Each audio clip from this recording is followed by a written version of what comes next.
Good evening. My 8 to 5, I'm a lawyer by profession. I work in the cancer control space. I've done that for 20 years. Particularly, I work on tobacco, alcohol, and unhealthy food as causes of cancer and encourage the government to regulate them. Hesabika stands for Stand Up to Be Counted. And what that means is we want to catalyze people into identifying the issues that concern them and translating that concern into action. And so if there's something that bothers you, and there's a lot of things that bother people in Kenya, it could be corruption, it could be unemployment, it could be environment, all the things that brought you here. Because, by the way, do you know you're honorary members of Hesabika? Because you have Hesabika'd. You have stood up, you have identified an action, an issue that concerns you, and you've taken action. And so that's what Hesabika is all about. Now, before I explain why Hesabika is here, I would like to start off with a story that's really sad.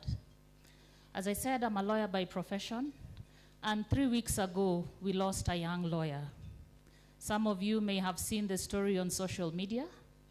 And why this story of this young lawyer broke my heart. So any young person who dies by suicide is heartbreaking.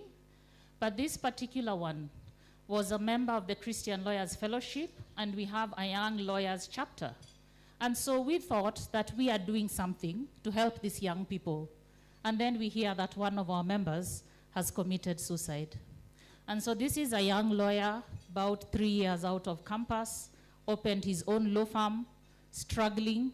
Everybody in this economy is struggling, but for young lawyers, it's particularly difficult. Young wife expecting their first child.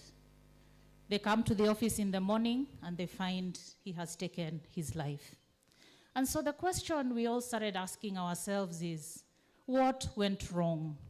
And I believe the death of this young man is a symptom of a problem that all of us can acknowledge is a problem in Kenya, the youth problem. And we describe the youth problem in many ways. Some people say it's unemployment. Yes, unemployment is part of the problem. Some people say it's a lack of hope. They feel that nothing in Kenya is working. Even when I go to university and I come out with a university degree, it's not a guarantee of anything. Yes, that is also part of the problem.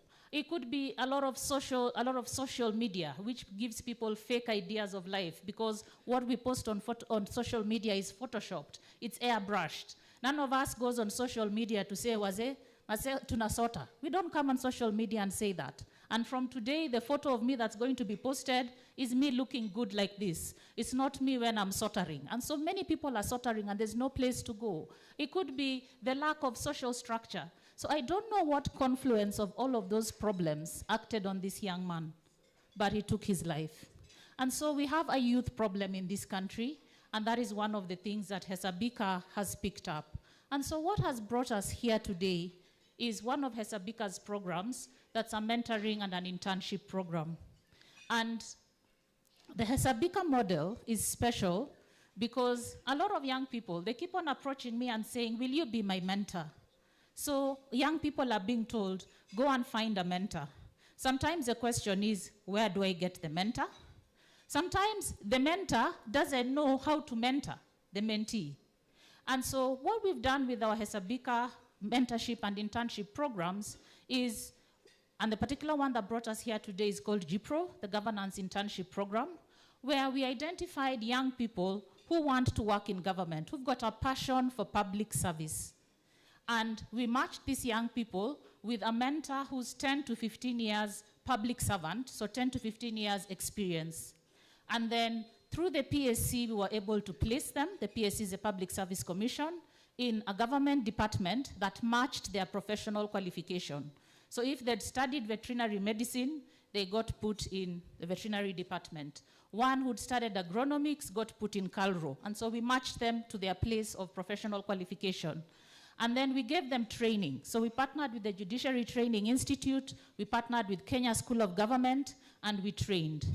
And then once a month, the mentor and the mentee come for a monthly meeting. It takes about 3 to 4 hours. There's a curriculum that they follow. And so there's continuous training over these 12 months. And then we also encourage the mentor. We have corruption because we lack values. Again, was there a course called Values 202? There was no such course. Where is character and values going to be built? It is built in community. And so when you partner with us and you get a Hesabika in turn, we build that community around them. So that we partner a young person with a middle career person, and they can share life and work life together. And so as I think about that young man, I wish we had such a program with the Law Society of Kenya. Maybe, just maybe, we could have saved this young man. Thank you.